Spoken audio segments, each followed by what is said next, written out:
अस्सलाम वालेकुम। वालेकुम सलाम। सर क्या नाम है? आतिफ सिमाब। आतिफ सिमाब। सिमाब। मैं पहली मर्तबा सुन रहा हूँ जी जी। सिमाब। बहुत से काफ़ी लोग मुझे यही बात कहते हैं सही कि आपका ये यूनिक नाम है, यूनिक नाम आतिफ है। सिमाब। जी जी सही। बिल्कुल। तो ये जो यूनिक नाम है ये किसने रखा था यूनिक नाम? ये मेरे वाले साहब ने। वालिद साहब ने। जी। वालिद साहब से कभी पूछा है कि ये आतिफ सिमाक नाम है? सिमाब सिमाब। सिमाब। जी। अच्छा बीब। अच्छा सिमाब भाई ये बताइएगा कि सिमाब के क्या मायने है? इसका है कंफर्म में आप लोगों ने फिलहाल याद किया। अच्छा तो याद ही कौन ही। अच्छा आज बनाए नाम वालिद साहब तो पूछा है कि सिमाब दा लफ्ज़ी मायने के। ठीक है ज़रूर। अच्छा आतिफ दे मायने ताने उसन। हाँ जी आते हैं। अच्छा मेरे एक दो त्रै चार दोस्त भी हैं आतिफ ते बड़े माशाल्लाह खूबसूरत हैंडसम हैं तो यार तुसें बड़े इन्नी खूबसूरती ते अनक शनक लाई हुई है। माशाल्लाह। ऐसे बस थोड़ा सा माहौल दे हिसाब नाल बदया। अच्छा बिल्कुल। काम केड़े करेंदे हो? मैं जी वकील हाँ। वकील हो माशाल्लाह वकालत भी कर जी गए। जी बिल्कुल। सही। ते तुसां एनक ताते असलम मार मिलाई हुई है जिन्हें ये गुलकारी वगैरह इंटरेस्ट वगैरह है? नहीं ये जो कोई इंटरेस्ट खास तक हो नहीं। सही। बस नहीं ये एनक आजकल ट्रेंड है वैसे यार एनकल। हाँ वैसे भी गर्मी है एनक घूमनी चाहिए लाजमी चाहिए। डार्क सर्कल वगैरह पोवे ने। बिल्कुल ये गल थोड़ी ठीक है। अच्छा वकालत करने पे हो तो तुम क्या आख के तुसां वकालत करो? यार ये मेरा बड़ा शौक है शौक। जाती। मैंने वैसे बहुत बंदे आते हैं क्यों चूज की थी तो ये मेरा बड़ा जाती एक शौक है इसी वजह तो मैं इस शौक में इंटर थी। ते हुन वकालत दा कोर्स मुकम्मल करके दे बस चल रहा है। चल अच्छा एक वकील होने जेड़े रिश्वत गिंदे एक वकील होने जेड़े हमदर्दी रखेंदे एक वकील होने जेड़े शुगल मेला करेंदे तुसां केड़े वकील छो? नहीं असा हर फन मौला। अच्छा हाँ यानी असा जेरा जिन्हें तुसां आसो ना सारे कोल हां ठीक है असां थोड़े नाल हमदर्दी करता तारे नाल शोल मिले करता हर काम थानू हर किस्म दा प्रोटोकॉल असां थानू दिसां। लेकिन जेड़ी मैं पहली गल आखी ओही होसी केड़ी रिश्वत यार रिश्वत वाली गल केड़ा महकमा जिथे नहीं चलदी चलदी लेकिन मैं अपने शोबे दे लिहाज नाल मैं आखसां कि बहुत सारे विच टाउट वधे होने लेकिन उन्हां टाउटां दी वजह तो ना साडा वकालत वाला जेड़ा शोबा है ना वो बहुत आवाम दे ज़हन विच ना उस दे हिसाब विच ना पिछे बहुत बन चुका है। लेकिन उन्हां टाउट दी वजह तो उन्हां टाउट नू खत्म कीता वजे अल्हम्दुलिल्लाह साडे जे बाहर दे जेड़े मैंबर हैं वो हुण इस दे विच इयां बहुत अपना पार्टिसिपेट करने पैन कि जेड़ा टाउट सिस्टम है ना उसनू खत्म कीता। यानी कि इंक्वायरी वगैरह कीती वैसी यार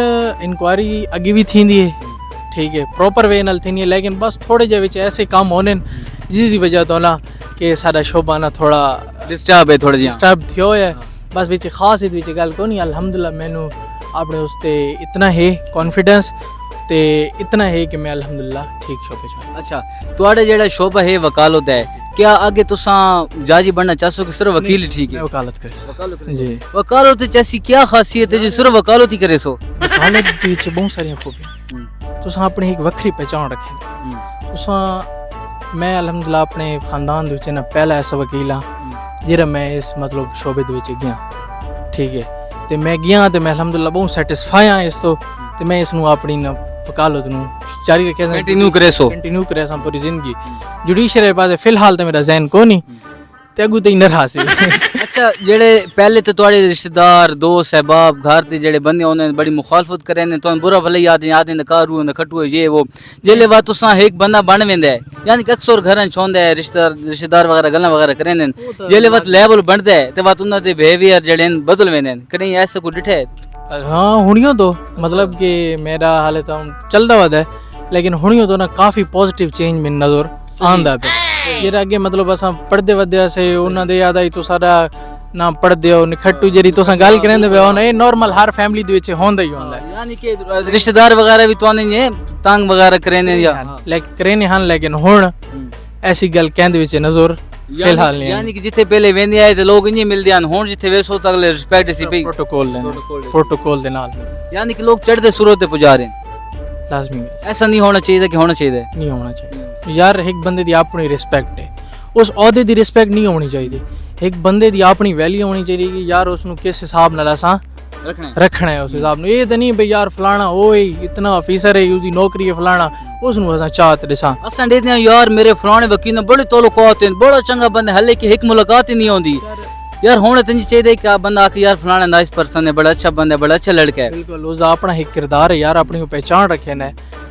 तो उसदा ये नहीं आखना चाहिए यार वो पहले कोशिश कौन आई ਹੁਣ ਉਹ ਫਲਾਣਾ ਉਹ ਭਰਤੀ थी गया फलाना थी गया तो असा उस नाल मेरे ताल्लुकात अच्छे फलाना दसे ने पे यार मैं पुलिस वाले रोक गए मेरा फलाना दोस्त है ते उसे फलाने दोस्त नु यार पहले जेरे उस देते मतलब कि हाई खास कौन है उसको ओहदा कौन है या वो भाई इस टाइप दा तो उसनु क्यों ना तो रखे ने हर इंसान ते मुश्किल भी आनी आसानी भी आनी जिन्होंने अस इंटरव्यूज वगैरह करने वते हम जिन्हें अस इंटरव्यूज वगैरह करने वते एक टाइम में सन 5-7 10 बंदे देते हैं हुन मिलियन विच व्यूअरशिप है उस टाइम बिहेवियर हो रहा है हुन वो लोग फोटो नाल आके चकवन लेकिन उन लोगों नु क्या आखना चाहसो जेड़े के यानी कि सिर्फ मतलब पर रास्ते यार इन बहुत अजीब चीज है ठीक है इस नफ्सियात इंसान दी आते च ये कम नहीं करना चाहिए मेरे लिहाज नाल यार हर बंदे दी अपनी वैल्यू है उसनु अपनी वैल्यू दियो ही दियो तो सही ना देखो भाई फलाना यार इतना पहुंच गए उत्ते पहुंच गया मैं हुन इस नाल अपने ताल्लुकात अच्छे करा ठीक है उस अपनी मेहनत स्ट्रगल दे टाइम जिले थानू उसदा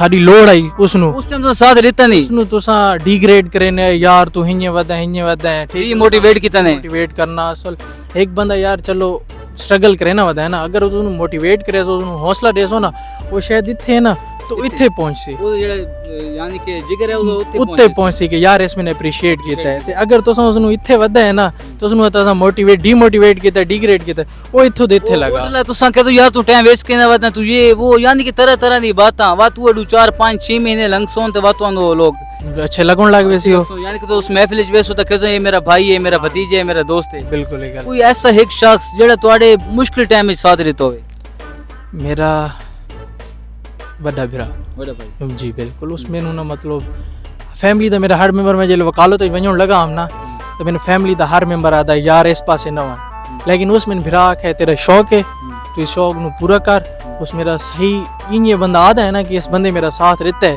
तो मैं उसका शुक्रगुजार हां कि उसमें नु इस तक पहुंचा है आज इस मकाम ते हो तो अपने बड़े भाई दी वजह तो सोहेल गफार उसका नाम है एक पैगाम जेड़ा तुसा बाज बंदा गल्ला ना मुंह चढ़ के नहीं आख सकदा वालदैन दे दोस्तां दे भेण भरावां दे कुछ कोई ऐसी गल्लां होंदियां कोई एक ऐसी गल जेड़े भाई नु तुसा आखना चाहसो यार कहनू ना स्ट्रगल कोई बंदा करे ना वदा होवे ना तो उसनु ना डीमोटिवेट ना करो उसनु मोटिवेट करो उसनु अच्छी तसल्ली दियो कि यार तू एक काम कर सकदा है चाहे वो न कर सकदा पे होवे ना तो उसनु तसल्ली देसो ना तो वो न करदा होवे यो कर गिन से अपने भाई नु कोई पैगाम देना चाहो जेड़ा तुम्हारा भाई जिस तुम्हारी हेल्प कीती है नहीं अल्लाह उसनु सलामत रखे उसदी अपने जेरा वो पढ़दा वदा है जेरा काम ही करे सी अल्लाह उसनु कामयाब करे तुसा तो साथ रहसो मैं जरूर मेरा उस इतना साथ रहता है तो मेरा तो उस डबल बनता है कि यार मैंने उस जितने तक पहुंचाई वदा है तो जितने तक मैं पहुंचता ना मैं उन्हें सिला जरूर रह बहुत शुक्रिया थैंक यू सो मच